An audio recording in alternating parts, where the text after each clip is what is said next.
আজকে তাদের দিকে নেই। এই তুমি নাকি এরকম কথা বলেছো? তিনি বলেন না হুজুর, এই এই এই ব্যাপার, আমি ওদিকে যাচ্ছি না ঘটনা। আমি অন্তত পক্ষে একটা ফোন করতে পারি।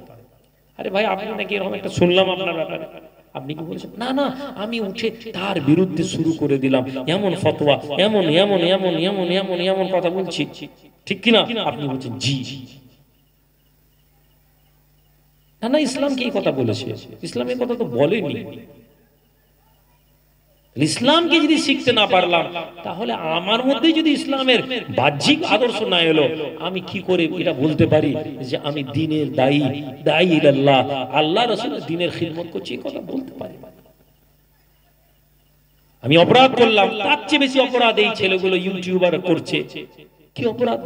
ওই কথাটা কেটে কি জবাব দিলেন, কি কথা বললেন, কি তুলে ধুলো করে দিলেন, এমন এমন হেডলাইন দিচ্ছে, দিয়ে অপরাধ। আমি একটা অপরাধ করলাম, এরা দুটো অপরাধ করলো। এই দুটো অপরাধ যখন আপনার কাছে যাচ্ছে, আপনি আবার দেখি তাড়াতাড়ি আবার শেয়ার করছেন। ভাই শেয়ার করুন, আপনি তিনটা অপরাধ করলেন, সমাজকে আরো ফিতনার মধ্যে নিয়ে গেলেন। এ তো 1 টাকা 2 টাকা ইউটিউব থেকে কামাবে, পয়সা কামানোর জন্য এইসব ভুলভাল বলছে। আমি তো পয়সা নিয়ে ওয়াজ করতে গিয়ে কথা বলছি, এই লোকটা আর ওই ইউটিউবারটা তো তবুও ফায়দা পাচ্ছে। আপনি তো ওই শেয়ার করে কিছুই ফায়দা পেলেননি, মধ্যখান থেকে আপনার ওই শেয়ারের কারণে আপনি জাহান্নামের কোন তিনজনেই এক রাস্তায় যেতে পারে যদি আল্লাহ দয়া না করেন। কিন্তু এই দুজন তো দুনিয়াতে তবু একটু লাভ পেল, আপনি তো কিছুই পেলেন না। কিসের জন্য শেয়ার করলেন?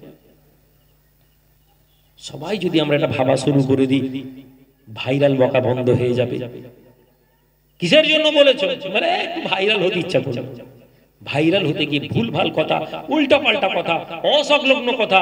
আমি রুহুল আমিন ভালো কথা বললে কেউ শুনবে না, আমি এখন ইমাম সাহেবকে একটা গাল দিয়ে দিই, ইমাম সাহেবকে একটা কিছু বলে দিই, আপনি দেখবেন কালকে এখন 1 লাখ লোক আমাকে দেখে দেখে মসজিদের স্টেজে ইমাম সাহেবকে অসম্মান করে দিলেন, এমন হেডলাইন হবে, লোক হু হু করে দেখবে। আপনার মেজাজ কোরআন আর সুন্নাতের কথা আপনি কখনো শেয়ার করেননি, কোরআন এবং সুন্নাহর কথা আপনি কখনো দেখেননি, কিন্তু ভাইরাল হয়ে যাবে।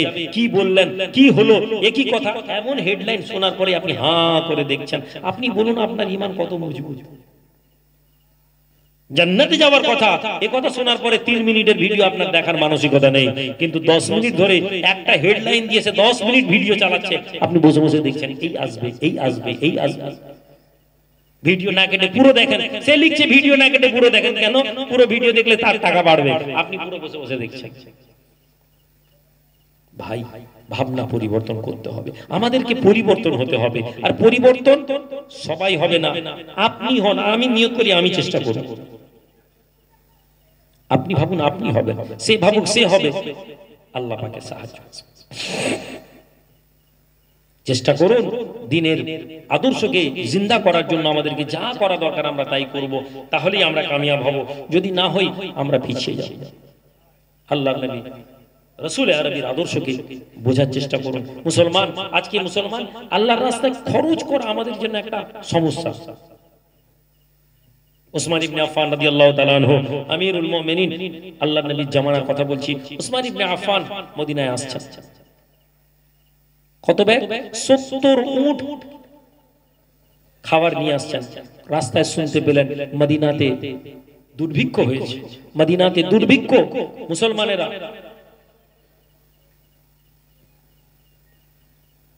মদিনায় দুর্ভিক্ষ হয়েছে, মুসলমানেরা মদিনায় খাবার নেই। ইহুদিরা এসে ঠিক করলো যে দেখো ওসমান খাবার নিয়ে আসছে, ওসমানের কাছে 70 উট শস্য আছে, এই শস্যটা আমরা ইহুদিরা যদি কিনে নিই, তাহলে আমরা যেমন চাইবো তেমনি প্রাইস রেট হাই করতে পারবো, আমরা যেমন চাইবো তেমনি রেট হাই করতে পারবো। তারা ঠিক করলো আমরা কিনে নিব। ওসমান তো বেশি দাম দেবে না, 1 টাকার মাল 1.5 টাকায় বিক্রি করে দিবে, অল্প মুসলমান লোক কম ফায়দা নিবে।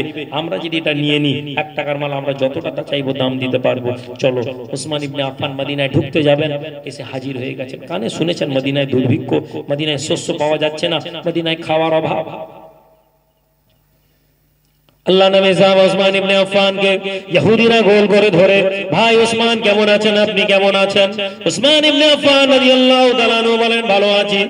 ভাই আপনি তো মদিনার জমিনে এই যে উটগুলোতে শস্য নিয়েছেন, এগুলো কি আপনার ব্যবসার জন্য? হ্যাঁ ভাই, আমি ব্যবসা করার জন্য, তিজারতের জন্য আমি এই শস্যগুলো এনেছি। ভাই উসমান, একটা বস্তার জন্য আমরা ডবল দাম দিয়ে দিলাম, 1 টাকার মালকে আমরা 2 টাকা দিয়ে কিনবো, ডবল প্রফিট। অনেক দাম। উসমান ইবনে আফফান এত টাকা দিয়ে বিক্রি করতেন না, ডবল প্রফিট দিচ্ছেন। উসমান ইবনে আফফান বলছেন দেখো ভাই, এর চেয়ে বেশি আমি প্রফিট পাচ্ছি। তারা বললো স্বাভাবিক, মদিনাতে এখন যা ক্রাইসিস, বেশি তো দাম পাবে। ঠিক আছে ওসমান, 1 টাকার মাল 2 টাকায় দিচ্ছি। উসমান ইবনে আফফান বলছে না না, এর চেয়ে বেশি দাম পাচ্ছি আমরা।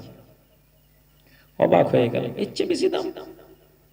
উসমান ইবনে আফফান রাদিয়াল্লাহু তাআলা আনহু ইহুদিদেরকে বলতে লাগেন আমি এর চেয়ে বেশি দাম পাই।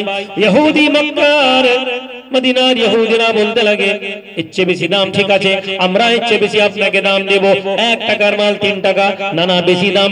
1 টাকার মাল 4 টাকা, না না বেশি দাম। 1 টাকার মাল 5 টাকা। হে উসমান, মদিনার মাটিতে এত বেশি দাম দেওয়ার কেউ নেই।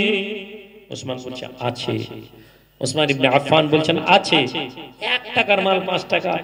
ইহুদিরা বসে বলছে ভাই এর চেয়ে বেশি দিলে তো আমাদের লস, কে কিনবে 1 টাকার মাল 5 টাকা দিয়ে? ইহুদিরা বলছে দেখো ওসমান যখন বলছে কোথাও না কোথাও থেকে তো প্রফিট পাচ্ছে, কিন্তু ব্যবসায়ীরা বলছে আমি তো পারবো না ভাই এত দিয়ে। ইহুদিরা ঠিক করলো ভাই আমরা সবাই মিলে জয়েন্ট হয়ে যাই, আমরা সবাই মিলে ইনভেস্ট করি, শেয়ারে আমরা ইনভেস্ট করি, আমরা মাল তুলি। 1 টাকার মাল 5 টাকা। ওসমান বলছে ঠিক আছে ওসমান 1 টাকার মাল 5 টাকায় দিব। ওসমান ইবনে আফফান বলছে না ভাই এর চেয়ে বেশি পাচ্ছি, এর চেয়ে বেশি। ইহুদিরা অবাক। ঠিক আছে 1 টাকার মাল 6 টাকা দিয়ে নিব। আর উসমান বলনি, উসমান বলছে না ভাই এর চেয়ে বেশি পাচ্ছি। মুসলমান তো মিথ্যা বলেনি, ইহুদিরাও চিন্তা। শেষে ওদের সবচেয়ে বড় যে ব্যবসায়ী সে বলল ঠিক আছে ভাই 1 টাকার মাল 7 টাকা দিয়ে নিব। উসমান ইবনে আফফান রাদিয়াল্লাহু তাআলা আনহু বলেন এ ভাই ইহুদি ব্যবসায়ীরা, আমি উসমানের চেয়ে বেশি মূল্য পাচ্ছি। ইহুদিরা বলতে লাগে উসমান না না না, এই কথা আমরা আর বিশ্বাস করতে পারি না। মদিনার জমিনে যত বড় বড় ব্যবসায়ী, মদিনার জমিনে যত বড় বড় তাজির, মদিনার জমিনে যত বড় ব্যবসায়ী বিজনেসম্যান আছে, সব বিজনেসম্যান আমরা এখানে আছি, আমরা ছাড়া এত দামে কেউ মাল নিতে পারবে না। 1 টাকার মাল 7 টাকা দিয়েছো, অথচ তুমি বলছো এর চেয়ে বেশি মাল দেও দিচ্ছে, আমরা এ কথা বিশ্বাস করি না।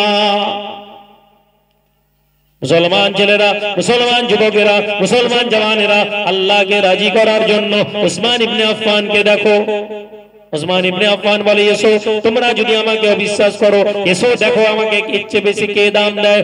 উঠি উঠি ভাই, একটা নয় দুইটা নয়, 70টা উটকে নিয়ে আমিরুল মুমিনিন খলিফাতুল মুসলিমিন উসমান ইবনে আফফান রাসূলুল্লাহর দরবারে হাজির হয়ে যান। ইয়া রাসূলুল্লাহ, ইয়া হাবিবাল্লাহ, মদিনায় দুর্ভিক্ষ হয়েছে।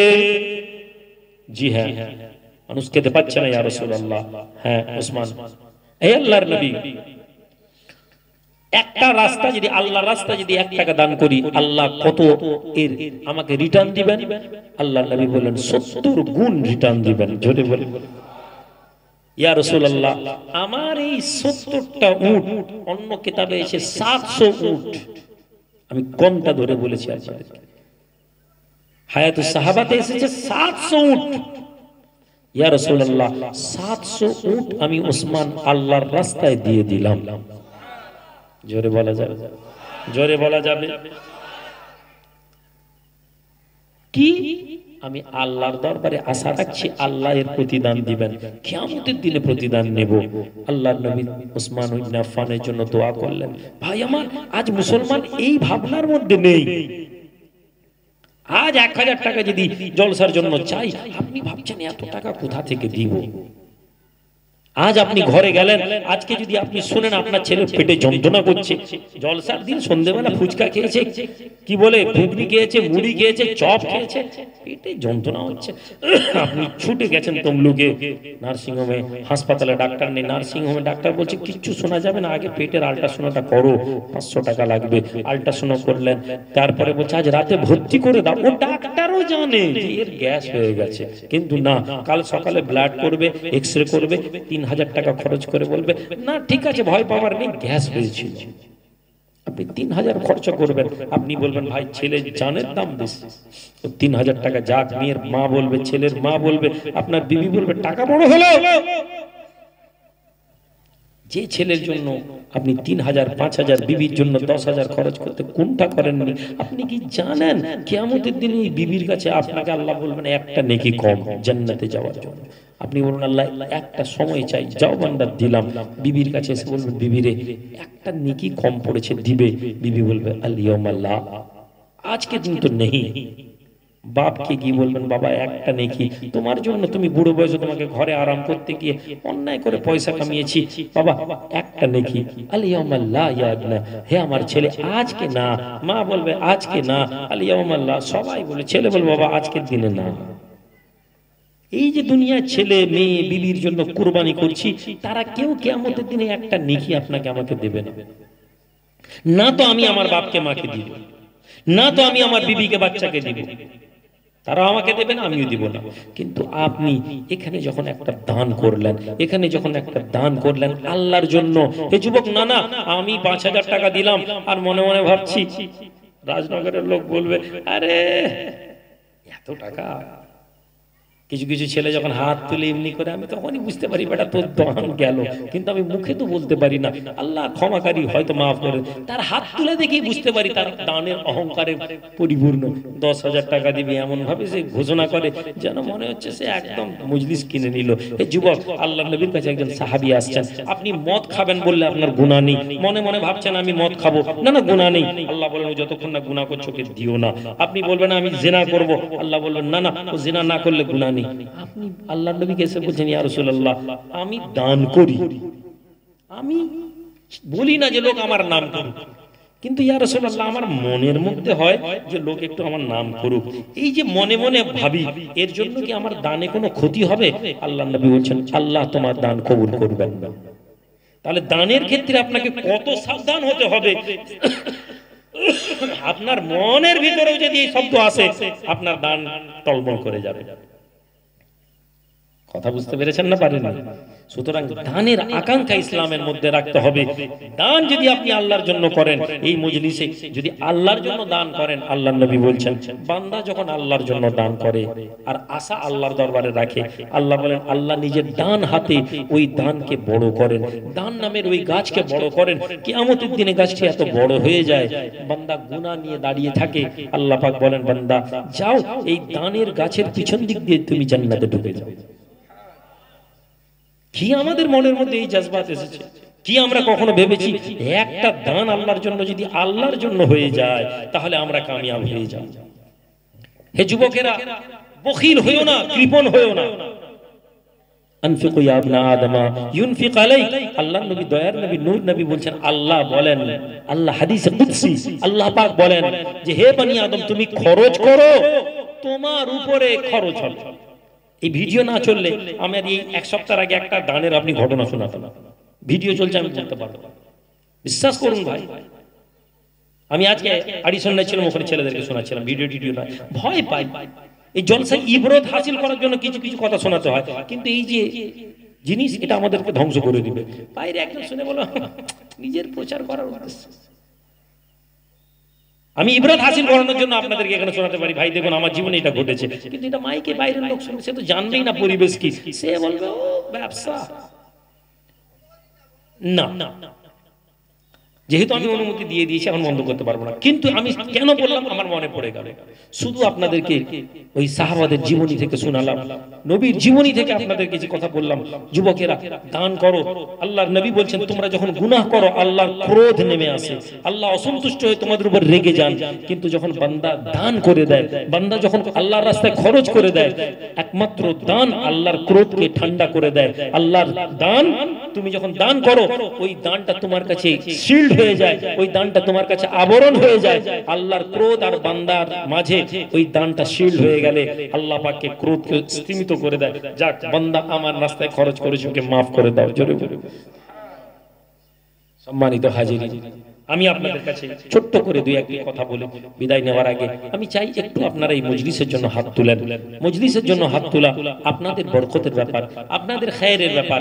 আমি কালেকশনের কোনো বক্তা নই, বড় বড় ভাবে কালেকশন। এবার মোবাইল বন্ধ করে দাও, বলছি কালেকশন হবে, মোবাইল বন্ধ করে দাও। আমি আপনাদের কাছে শুধুমাত্র এটা বলতে চাইছি যে